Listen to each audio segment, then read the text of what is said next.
Hello, everyone. My name is Layla Durstein. I have the pleasure of heading up alumni engagement programs here at Williams College. And I'm just really delighted that we're bringing you today's program as part of our third annual Alumni Winter Studies series. So in January of 2021, we organized an inaugural Alumni Winter Study held in celebration of the Williams Society of Alumni Bicentennial. And as you may know, our society is the oldest alumni association in North America and quite possibly the world. We are united in our shared commitment to a liberal arts education, to lifelong learning, and most especially to one another.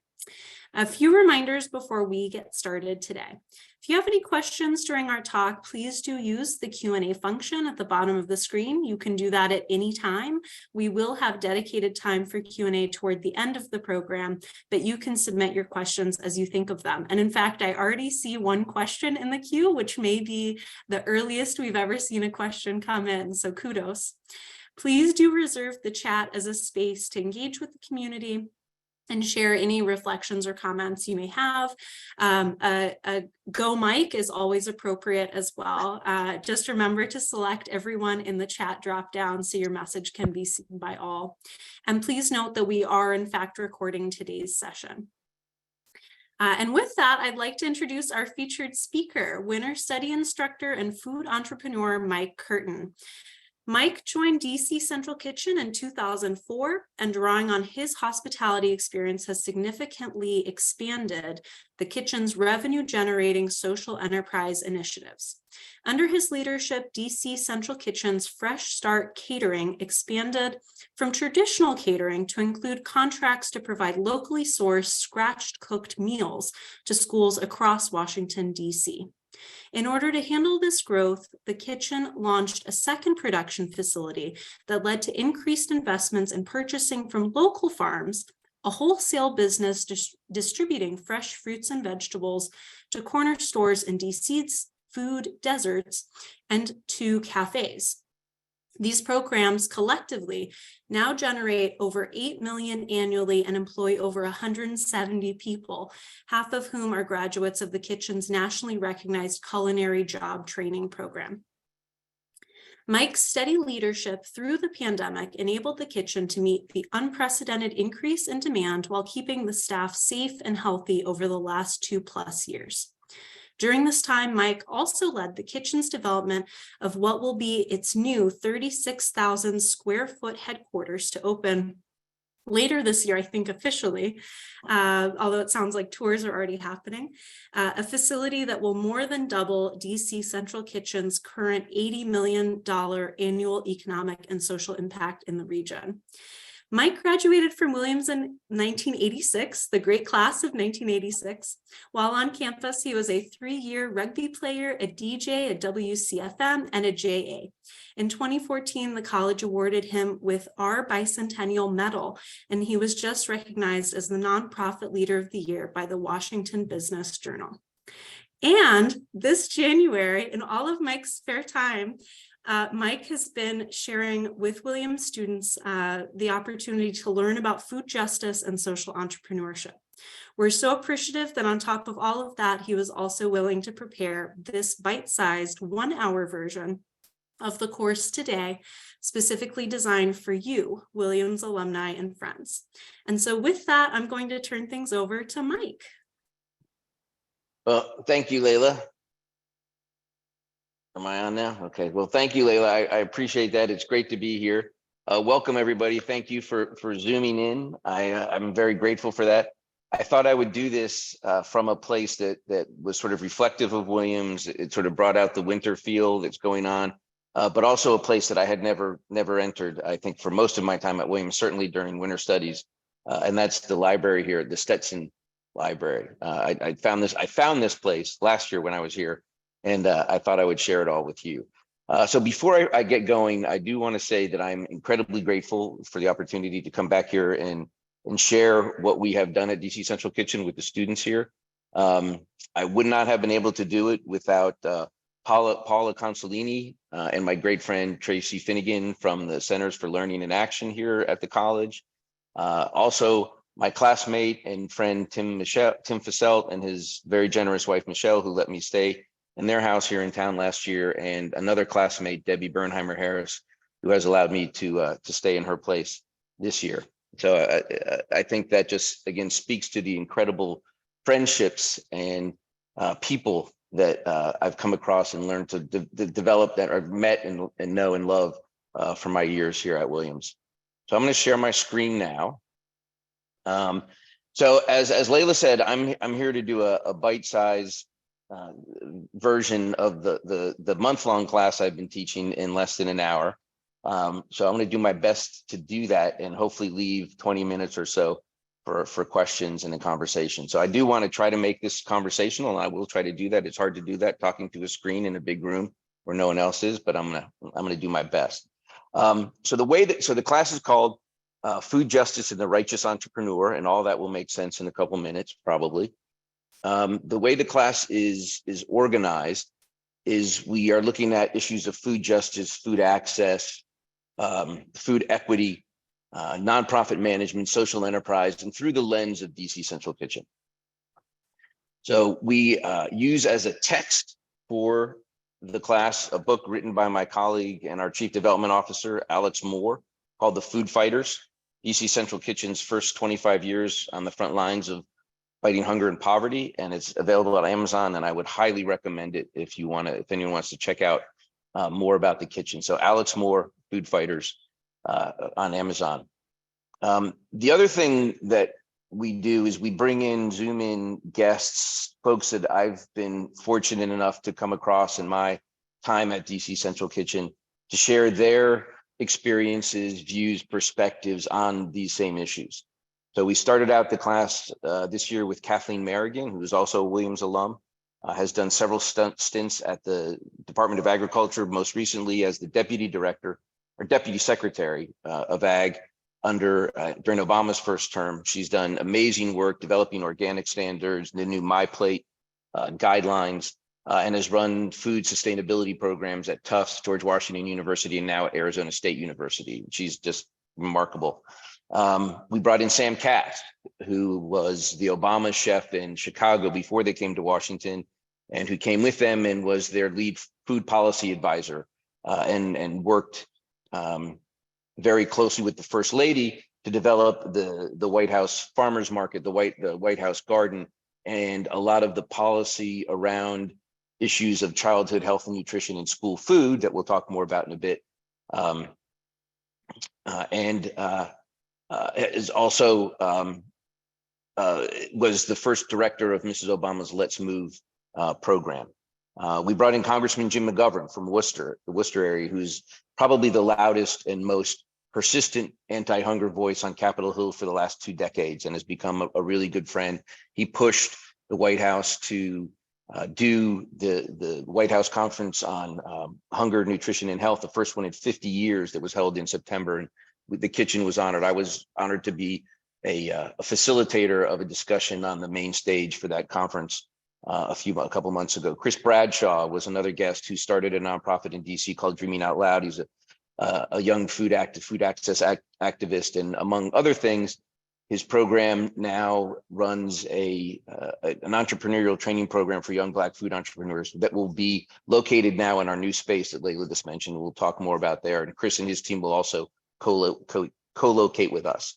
Marcia Chatelain, a professor at Georgetown who won the Pulitzer Prize in 2021 for her book Franchise, The Golden Arches in Black America, which discussed and dissected the relationship between race, racism, Black capitalism, economic development, and the rise of McDonald's. Fascinating work, and she was just amazing. And then we closed up yesterday with Zeke Emanuel, who was also in the Obama White House and one of the lead voices in the developing of the Affordable Care Act. And many of you have probably seen him on MSNBC or CNN. He's also been very involved in the Biden administration on their response to COVID, and is a very loud voice in the food as medicine movement, and a great guy. Although an Amherst graduate, he was quite engaging, and and great with the students. So that's your perfunctory Amherst Slam there. Get that out of the way early. And then the third sort of pillar of the class is we use what we call at DC Central Kitchen our 8 rules for righteous entrepreneurs. And these are sort of characteristics that we feel if we are going to be doing our business correctly, our social enterprise, our righteous enterprise, that we have to hold true to these little words of wisdom, or again, characteristic traits. And what I'm going to do in just a minute is talk about a couple of those and a couple moments, very important inflective moments in the kitchen's history that we've talked about in class that will bring us to today and where we are about to open that new 36,000 square foot space. But before we do that, we always have to start at the beginning. We have to start with our story. Before we get to our programming and exactly what we do, it's always important to understand why we do it. And you can't understand that without understanding our founder, Robert Egger, there on the left, who as a young entertainment entrepreneur had no idea, like myself, quite honestly, of ending up in this kind of business as a career, but stumbled into it after a fairly frustrating, confusing, unsatisfying volunteer experience on this, handing out sandwiches to men and women on the streets of DC. He realized 2 things that evening that again are these truisms upon which the kitchen has been built. And one is that food will never end hunger. We will never, ever, ever, ever feed our way out of hunger. And that this system of charity, particularly as we look at hunger, somehow unintentionally, because most of the folks that night from the church, and I'm sure many of you, like myself, have been out feeding folks either in a line with a community group or a faith group. And all of those folks are well-intentioned and are doing this with love in their hearts. But somehow this whole exercise had become more about the redemption of the giver and not about the redemption of the giver, not about the liberation of the receiver. And so the kitchen has become a place where we use food, but we use it only as a tool. It is a means, not an end, to strengthen bodies, empower minds, and build communities to get to that place of liberation. And that's what everything has to be about. And it's not about those of us who are doing the work being liberated or finding our peace or our truth necessarily, but making sure that those individuals with whom we feel as if we are serving are finding their way to a place where we eliminate this need. And ultimately, that's what we're trying to do. And that's the whole notion of turning this idea of a soup kitchen, the soup model, on its head. You know, we want to get people out of that line. We don't want to make the line longer. We don't want to feed more people. We want to get them out of that line by getting them to a place of independence and self-sufficiency and taking on poverty, which ultimately is the root cause of hunger. And so to do that, we focus on creating these cycles of leadership and liberation. And that's really, as Layla mentioned, where my role has been in the kitchen as we've developed our programming, the what. And these are the 5 main buckets of the things that we do. The Culinary Job Training Program is the heart and soul of what we do, working with individuals who have faced immense barriers to employment, like histories of incarceration, addiction, abuse, homelessness, and other traumas, to find them jobs in the hospitality industry. And if possible, and if we have openings, jobs in our social enterprises, which are some of the next ones to follow, our cafe and catering business. Not just focusing on mainline strain catering, but putting cafes and working with organizations in areas in spaces that often didn't have access to fresh, healthy food. The school food piece, which we'll talk about a little bit more, is our largest social enterprise. Right now, employing about 70 people. We've just responded to a new request for proposal to double the number of DC public schools we have in the school year that would be starting this August. And again, most of our schools are in Washington, DC's most economically marginalized and suffering areas. Healthy Corners is a program that we act as a wholesaler, bringing fresh, healthy food to these corner stores, these very important, economically indispensable pieces of neighborhoods that don't have full service grocery stores, food apartheid areas that have been systemically pushed aside for years. And then our community meals program, providing meals for other organizations like shelters, transitional houses, youth programming, and programs for seniors across the country. So that's sort of the why and the what of what we do. And so now we can jump into some of these 8 rules for righteous entrepreneurs. We're only going to do 2, but we can do more at some other point. These 2 really take us quite a ways into our history. So our first is, it's okay to be a bit antisocial in pursuit of our mission. So when we talk about social enterprise, it really can't encompass all of the work that needs to be done. Sometimes the really tough, hard work, competitive work that needs to be done, and sort of assumes a softer side of those that are doing that work, right? As social entrepreneurs or folks that work in the social service sector, we are expected to take what we get. We say, throw us your pennies and we'll solve your dollar problems, and that should be fine for us. That's not a model that works anywhere, and it doesn't work in the social service sector, and it shouldn't. And when we are competing for contracts like our school food contracts, we are competing with the 3 largest food service providers in the world, multi-billion-dollar, multinational food conglomerates, and we are going head to head with them for business. So we have to make sure that we are standing up for ourselves and recognizing that if we do believe what we are doing is right and righteous, that those values and that work is worth fighting for. So the story that I tell about this happened in 2006, not long after I joined the kitchen, and I'll try to keep this as short as I can, but we had been providing meals for DC shelters for 15, 16 years by this point for free. And those numbers have been growing, and we were using mostly donated food, and the meals weren't great, I'll be honest. We were doing a lot of red beans and rice and a couple pieces of iceberg lettuce or crispy water and cucumbers, and calling it a meal. And that's not right or dignified or respectful for anyone. But that's what we could do.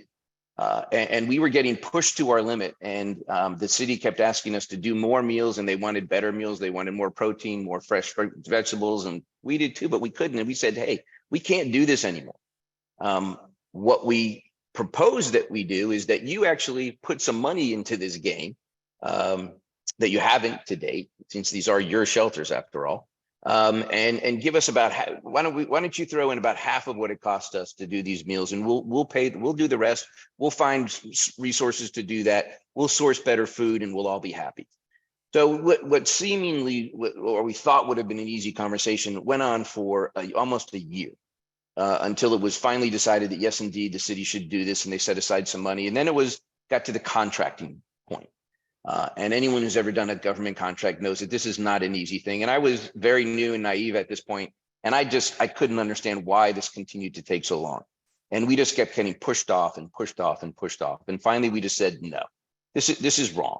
If we were really considered a business, if we were really taken seriously, if the work we do was considered vital economic work in our city and not just as something extra, if the people that we work with were valued as individuals who had changed their lives and now have committed those lives to doing better for the community and others, we wouldn't have been pushed off like that. If the people that were in those shelters had been valued, we wouldn't have been pushed off like that.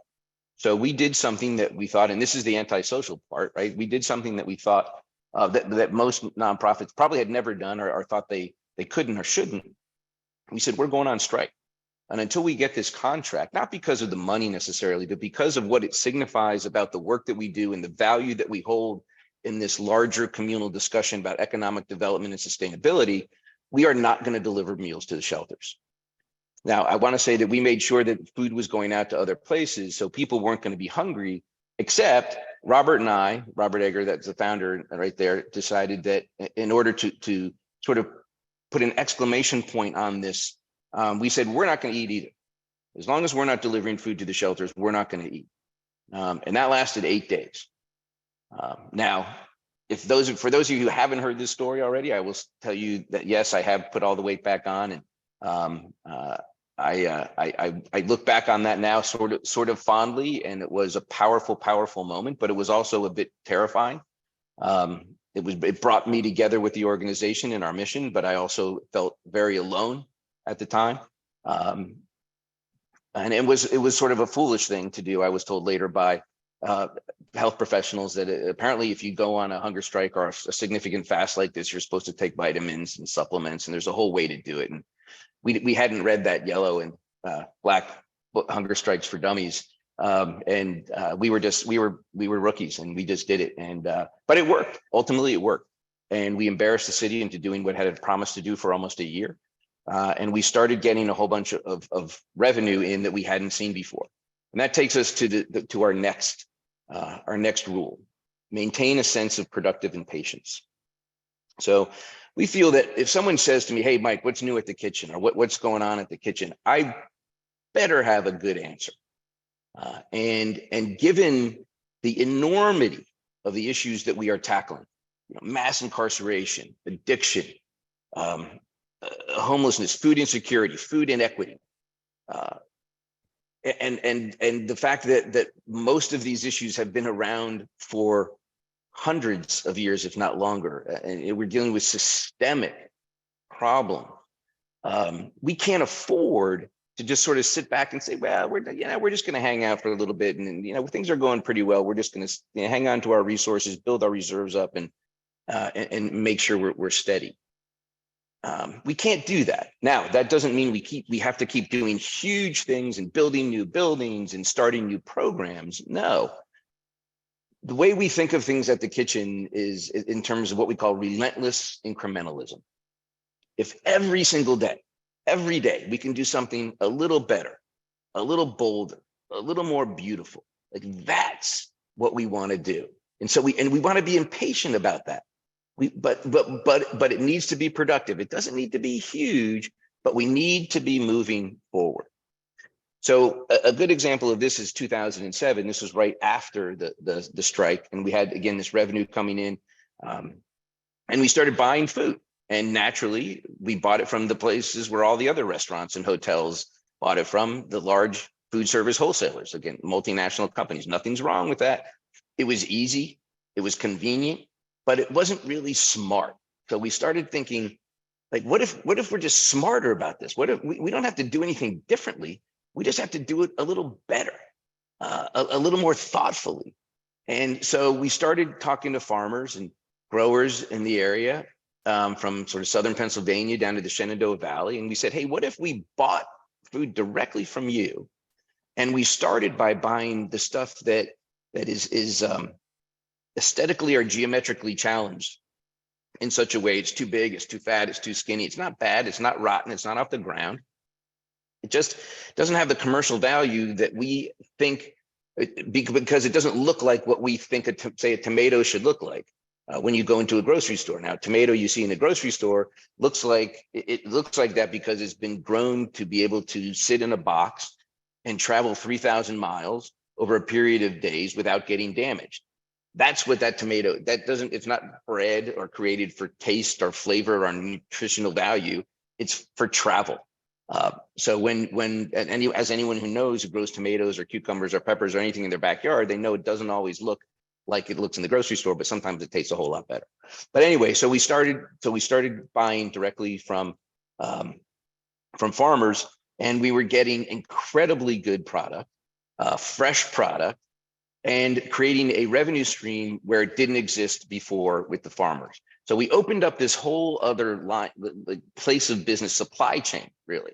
And this is sort of a parenthetical little piece here, but this is really important. This is our COVID dashboard that we've been tracking since March of 2020. And it's on our website.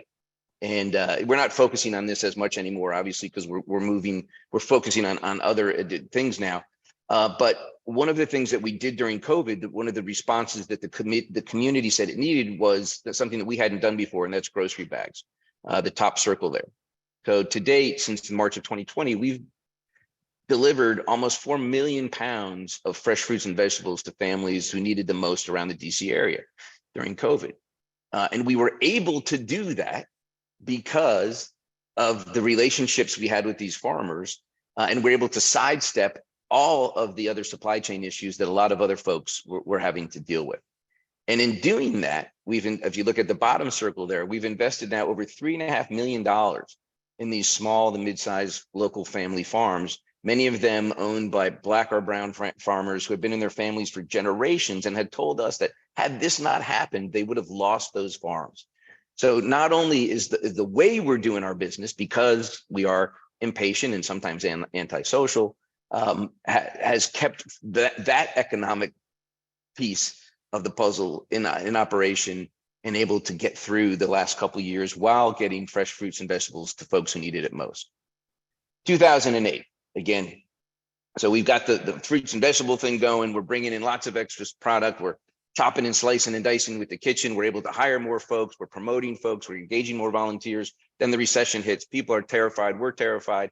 Nonprofits are laying people off, cutting back programming, closing. And when we looked at this, we said, well, we simply can't.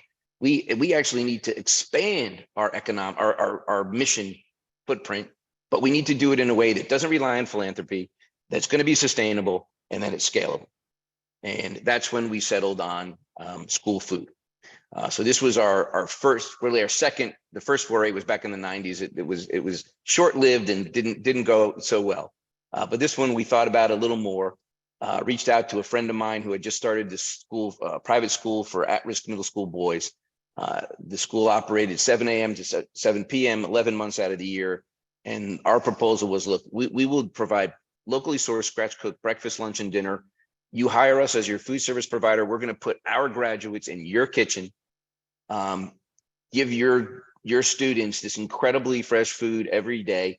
We're going to do nutrition education, cooking classes, and even some mentoring, because these students were at a place where many of our students, our graduates and staff members were when they were boys, and they went the wrong way. And this worked out beautifully.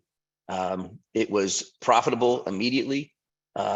It worked exactly as we had hoped it would from a practical, logistical, programmatic way, but it also from a mission perspective, it was truly remarkable. So it was incredibly intriguing to us when in 2010, possibly or significantly owing to the work Mrs. Obama and the aforementioned Sam Cass were doing in the White House, bringing light to the focus on school nutrition and meals in schools. And I'd like to think that when the Obamas came in the White House, Mrs. Obama was looking around for her platform and what her legacy was going to be. And she looked at what we were doing at the Washington Jesuit Academy and said, that's pretty cool. They're working with local farmers. They're engaging folks that have been marginalized, that have had tough times finding employment. They're putting all these things together. They're coupling nutrition and education. And this is something that's really cool. Let's build on this. So we don't know for sure that Mrs. Obama did say that, but we do know that she never has said that didn't happen. And we do know that when she came to visit at the kitchen, she brought her daughters, she even brought her husband along, that she loved what we did. And we were involved in a lot of the work that she was doing at the White House. So we feel very, very close to that work that was happening and continues on today. And so we bid on this, on a very small number, 7 schools out of the 112 in the DC public school system, to do a pilot program featuring locally sourced, fresh cooked meals for the kids. I'd like to say this was a success from the beginning. When we did get those schools, it was not. Had I known the complexity and the difference of this between the one school for 100 boys, where we got paid 100 meals every day, regardless of who came or showed up or ate their meals, and worked out the menus based on what we thought we felt was best and what was available locally. And if the school agreed with it, we were good to go. And then dealing with a national school lunch program run by the USDA and all the requirements and different modifications that had to happen with that, and the almost insulting, laughable, criminal, really, amount of money that is given as a reimbursement for those meals. That was a rough and difficult time for us to that business didn't start off as well as I had hoped, but we over a couple of years we were able to turn that into a profitable or a reasonable revenue stream anyway. And in 2015, we expanded the number of schools that we serve. We are, I think I mentioned earlier, we're now serving 19, or 12 DC public schools, 19 total, and have just, in the response to the request for proposal that we just submitted, a 480-page response. We've asked for 12 additional schools. And we'll hope to hear about that sometime in the spring and start that program in August, which would again mean not only significant revenue, but most importantly, and far more importantly, probably 35 to 50 jobs right off the bat, most of which would go to our graduates, we hope. So as all these things are rolling along, another opportunity came up and something we had been talking about for a long time, recognizing, as I mentioned earlier, Healthy Corners, the tragedy of the food apartheid areas that exist in every urban, suburban area of our country, where there just aren't market pressures or faux realities, I guess, of the market have kept full service grocery stores out of certain places. And so many people rely on these small corner store bodegas that serve mostly processed food, sugary drinks, lottery tickets, and beer. So we developed a program partially because of our relationships again with the local farmers.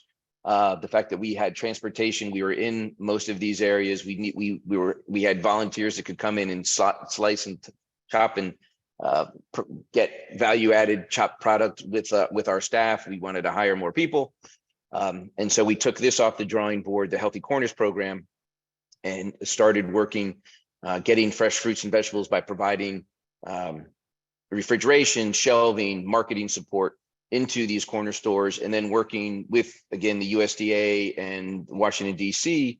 Office of the Health and Nutrition to use some federal grant funds to use voucher programming and incentives to increase SNAP, which is food stamps now, and WIC, which is Women, Infant, and Children, able to be redeemed in these corner stores where that wasn't possible before. And so consumption in these areas has gone up remarkably. And actually, if you think back about the COVID dashboard I showed just a little while ago, just 2 weeks ago, we marked the 1 millionth whole Healthy Corners product that has been sold in these corner stores since March of 2020. Pretty remarkable, when many said when we started this program that you're not going to sell any fresh, people in those neighborhoods, they won't eat fresh fruits and vegetables. Well, if there aren't fresh fruits and vegetables to be eaten, those people will be right 100% of the time. Our work has shown that actually, if that food is presented with dignity and love and respect, and it's fresh and it's at a fair price, people will indeed buy it. So all of this work, that's as far as I'm going to go on some of the rules right now. But all of that work has been done in the basement of this decaying, shabby shelter. And for a while, there was some romance to being there and doing this stuff, doing so much with nothing and doing it by the seat of our pants, sort of like a Keith Richards punk rock, Hunter S. Thompson kind of like, we're going to do it no matter what you think. But ultimately, we were doing this. We were asking individuals who had spent often much of their lives in windowless cinder block institutional buildings to make these profound life changes. And to come and do that in a windowless institutional cinder block building. And that is not respectful. It's not appropriate, nor is it appropriate or respectful for the men and women who had already made those changes and were working every day to help others down that same road. We had long wanted to be in a place that was more fitting of the work that we do and respectful of the individuals who are doing that work. And literally, that was a 10-year quest that I was on, often to the chagrin of my board of directors and my colleagues at DC Central Kitchen. But I am very glad we didn't settle, because in December of 2019, we came upon a building, a mixed-use building that was being redone on the southwest waterfront on a place called Buzzard Point, right where the Potomac and Anacostia rivers come together. And we created out of this space 36,000 square feet of what will be our new headquarters, known as DC Central Kitchen, the Michael R. Klein Center for Jobs and Justice. So this is the rendering, so far different from the slide before. As Layla said, we are at the 5-yard line now, and this is the most painful 5 yards. This has been a long, hard process, and we are going to get there. We are going to cross that finish line soon. But it has been a journey, but it has been those 8 rules and our focus, our continued focus back to those early days of Robert Egger and donated food, remembering that we're here to empower and liberate, and that food is the tool that we're going to do that. And if we stay focused on that, we are going to get to this better place. This will be where people will walk into our new space. This will be our 3rd social enterprise cafe. So when you come in here, you won't be confused about being in a shelter or a soup kitchen or a drop-in center or a pantry. You will know you are in a different kind of place, a business, a social business, a righteous business, a righteous enterprise here at DC Central Kitchen. This is the training kitchen where our students will learn. This is also where we will do community nutrition and cooking classes, and this is where that entrepreneurial training program that I mentioned earlier will take place. And these are some real pictures, except the one in the middle there on the top, of the cafe and our first volunteer shift that we had on the bottom left there. That's some folks from Marriott. We sort of bootlegged it. We did this before we had our health inspection. But the woman on my right that's Debbie Marriott. And the gentleman on my left is Tony Capuano, who is the CEO of Marriott, who have been very good, supportive friends of DC Central Kitchen for many years, and invested a significant amount of money in the training kitchen. And as a lot of people have invested in this whole enterprise and over the years, including folks from Williams College. So many of you may have been or aware of the event that we did last April, EPHPalooza. My good friend and classmate Steve Troyer took the lead on driving that event, and we raised over about $500,000. And the Williams College alumni, for the Williams College Alumni Executive Suite, where my office will be, our COO's office will be on the first floor, right in the heart and soul of this new space. So if anyone wants to learn more about that, the space, our work, DC Central Kitchen, bringing the kitchen home, speaks more about the new space that we have. And then please feel free, anyone, to reach out to me about anything that we've talked about today. If you're going to be in the DC area, if you're passing through, you have a friend, a family member who's there, and you're going to come visit, let me know. I would love to show you around. It is, I have to say, overwhelming at times when I think about the generosity that so many of my Williams friends and Williams individuals that I maybe knew a little, didn't know well, are folks that I never knew, and some that I have yet to meet. But because of this intimate connection that we have, because of this amazing, beautiful place, that has really helped us grow and has helped us to get to this point in DC Central Kitchen history. And for me, having been there now over 18 years and having gone down a long and crooked path to get there, I cannot express how much that means to me and how grateful I am for everyone who's been part of that, and how grateful I am to be back up here sharing some of those experiences with these young leaders of the future. So I'm going to stop there, Layla, and kick this back, and that, I think that works just about perfect for timing, right? Yeah, that's absolutely perfect. And thank you so much, Mike, for such an informative presentation and for sharing all of your great work. I think all of us on the screen that have been watching are just really proud of all of the great work that's been accomplished, and with the vision and future for where DC Central Kitchen will go with your leadership. And so, yeah, it's a real testament to the difference-making power of a Williams alum at the right place at the right time. So thank you. We have a number of questions questions around similar themes. So specifically, Kirk Renaud, Anna Epstein are both asking, are there networks of similar organizations in other cities, and have you considered expanding this model to other cities, really thinking about how different cities might benefit? Sure. So yes. So one of the things that we've done we've always felt that what we do should be open sourced, and the more people who do what we do, the better off we all are. And so I spent a good bit of my time pre-COVID, and I imagine I will be doing that more now in the new space of meeting with folks that are coming into town. Maybe they have a pantry program and they want to start a meals program. They have a meals program, they want to start a training program. They have a training program, they want to start a catering company, and we are there to share. About 12 years ago, we were part of starting a group called Catalyst Kitchens, which is based out of an organization called Fair Start in Seattle. So they started at about the same time we did. So they're sort of the bigger group on the West Coast, and we're that on the East Coast. So together, we provide resources for smaller organizations to develop this model. And there are now about 100 organizations across the country that are taking pieces of this model. But we never wanted to be DC's, Philadelphia Central Kitchen, Austin Central Kitchen. We want this to be grassroots from every area. That we want you to take our DNA and make it yours and say, you're welcome to take it. The only thing we ask is that when someone else, after you become roaring success, that when someone asks you the answer to come and visit, the answer is yes.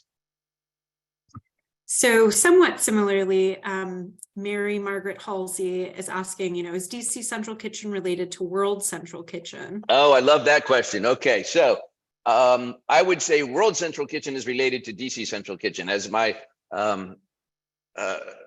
how does it? My father would say, like, "Oh, you're Mike Curtin's. Mike Curtin.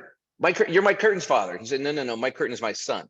So Jose Andreas, who founded World Central Kitchen, we all know and love Jose. He's a dear friend. He was part of the class last year. He couldn't make it this year, but he when he came to DC, not long after he got to America, he was hired by a guy who was that time the board chair at DC Central Kitchen.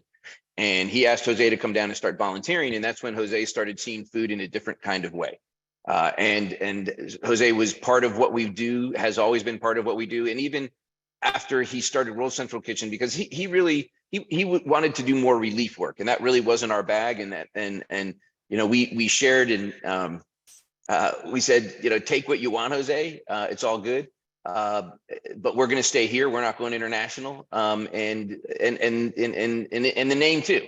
I often say that Jose is probably one of the most, 5 most creative, innovative chefs in the world.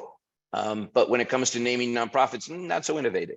But it works for both of us, and we're all very happy that we continue to work together. And it is a family, but very distinct and separate organizations, boards, finances, everything.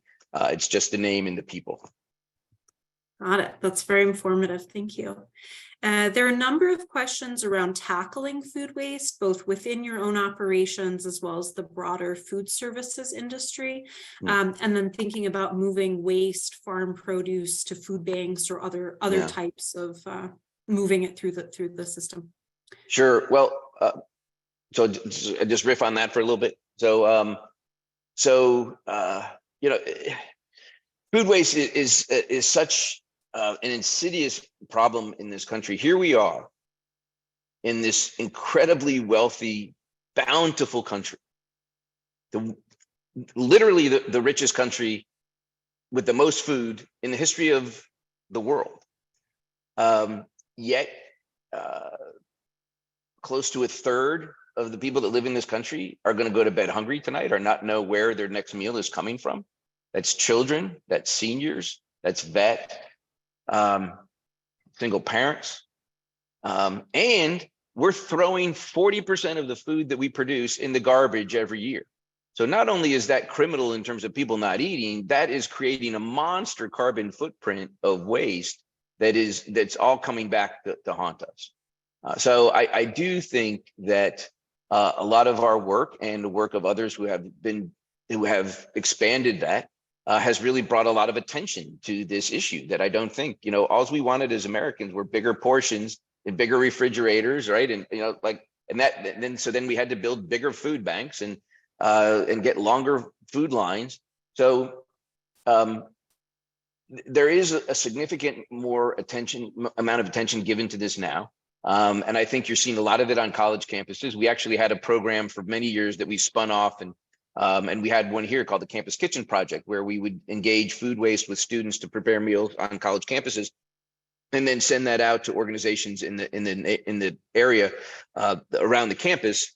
And in a school, particularly like Williams, where there's this massive divide between this wonderful but privileged bubble and poverty and food insecurity, just literally around the corner.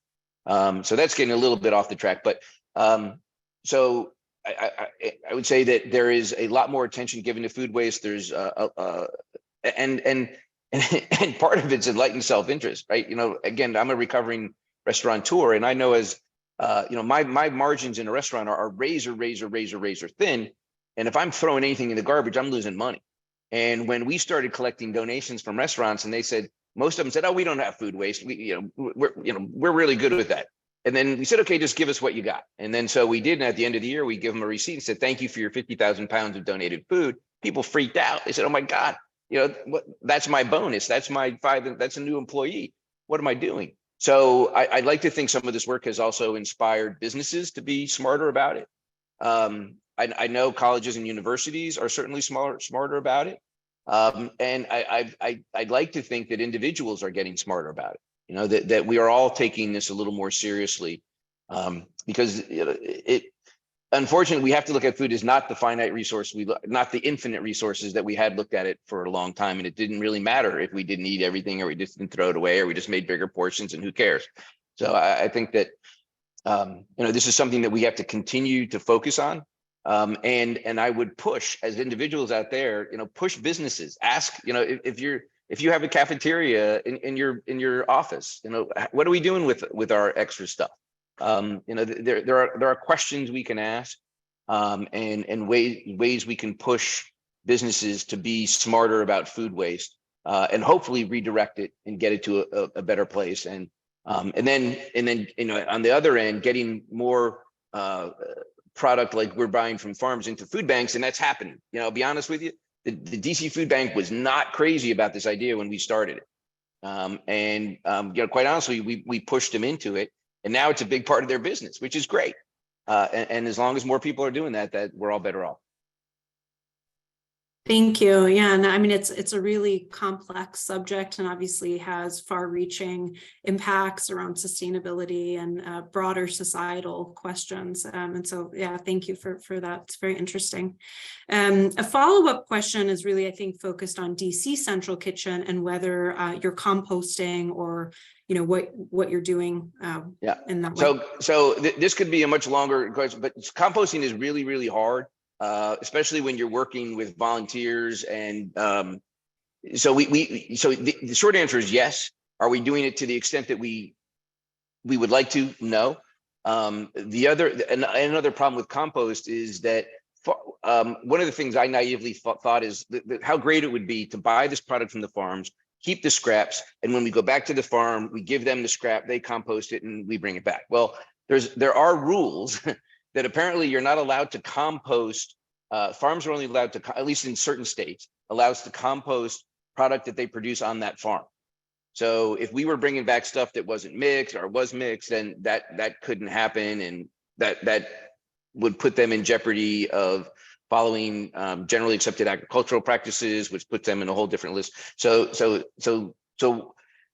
not as easy as you'd think. What we are doing in our new space, we will be composting at one of our other facilities, but in our new space, we're using a biodigester. So we'll basically be turning all of our food waste into stormwater. So it's not using it back as we would like in some of the spaces, but we are reducing the waste and sort of recycling it, but just in a different way that'll keep it's a much better solution for a large production facility like ours. So it's going to help with pests. It's going to help with garbage storage, waste hauling. Being in a mixed use space, we have to keep our dumpsters inside and then push them out. And so that's a huge cost. And there's also other liabilities and issues associated. So we are being much more thoughtful about our waste streams, but compost isn't necessarily the main answer for us right now. Perfect. And I love this question from Bridget Kelly, who's asking, how would you imagine your rules could or might be taken up by the rest of entrepreneurs, the ones that are not explicitly social? Well, so that's a great question, and opens the door to an answer that I often give, or a comment that I often make when I've been in the past at conferences or working with consultants, and you often hear someone say something like, well, you nonprofits, you social enterprises, you really need to act more like businesses. And I often, and that's a kind of a statement that usually get a lot of people say, yeah, that makes sense. But I ask, like, what do you mean, really? Now, I'm not bad mouthing business. Business has supported us for a long, long time, and they will continue to do that, and it all works together. But the nonprofit sector has evolved and exists because business hasn't been the answer for everybody. Right? If everyone was making a good wage and everyone had access to a job and everyone had access to a grocery store and housing and daycare and all these other things, if the business market had created that, we wouldn't need nonprofits to do it. So what I often say is what we really want is businesses to act and think more like nonprofits and social enterprises, and value what can go into what is created more than just profits necessarily. I think so. The answer is yes. So absolutely, I think it would be great. And ultimately, one of the other rules is we want to put ourselves out of business or fail trying. And so the Healthy Corners business, for example, is a great example of that. Is if traditional wholesalers can start delivering to corner stores in smaller order sizes on a more regular basis. They have the resources to do it. They have way more trucks than we do. They have way more people than we do. They can get their product way cheaper than we can. So they could do it. So if we are able, using our motivations to show the viability of those markets and the potential that exists there, and someone else can come in and say, hey, we're here, we can do this better. Like, fine, we're out. What next? We'll pick up the next hard thing that no one wants to do. We'll run a pilot project of it and then let someone else come in and do it better. I don't have any ownership or desire to be a produce wholesaler. That was not what we set out to do. We set out to propose and start innovative solutions to systemic problems. That's our business. So once that is solved for, and someone else, like, we're out. That's great. So yes, 100%, we would love to see that happen. I love that. And a question that dovetails really perfectly from Andy. If you fast forward 10 years, what do you want DC Central Kitchen to have achieved? Great. I'm glad you got my question from my friend Andy Jeffrey in there. So, and Andy too has been a huge part of our growth. In some ways, I want to say, I want us to be thinking, gosh, 36,000 square feet is not nearly enough after all this time, that we have hit these markers. So just real quick, a couple of the markers that we've put in place are to go from 12,000 meals to 25,000 meals. This is in 3 years. So 10 years, almost I can't imagine right now. But is to increase the number of folks we graduate a year from 100 pre-COVID to 250, to increase our economic impact to the DC area from 80 million to 100 million, to increase our investment from $500,000 annually to $1 million annually in local farms. So those are just a few of those factors, but ultimately the difference and the real change we're going to make, and the breaking of the generational cycle of incarceration, addiction, violence, and hunger, and ultimately poverty is going to happen because of jobs, because of building these businesses, whether there's more catering, we open more cafes, we provide meals for more schools. If we could provide more good paying, and again, just not jobs, but good paying jobs that have career pathways, very clear pathways to promotion and higher other opportunities, as well as benefits, then we will have been really successful. So I think AJ and everyone there, that it's the job creation, and then hopefully, if we can get much of, like, say, the hospitality industry, who traditionally doesn't have great wages and benefits and set schedules and other things that we want to see, if we can sort of push that needle forward, I think we'll be in a much greater position. And a lot of this work, I just want to say, I think Katie Myers asked, I don't think the 8 rules are in Alex's book, but I believe they're on our website, and I can certainly send them to everybody too.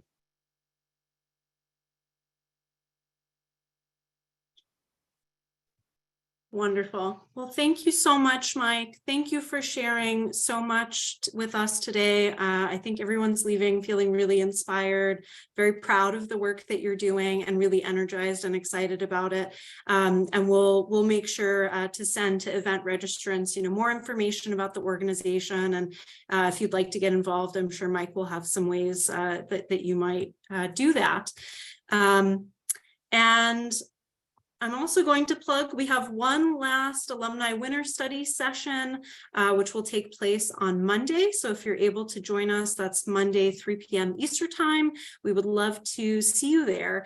And in the meantime, we're all giving you a big round of applause, Mike, from the Purple Valley, and I know remotely and elsewhere.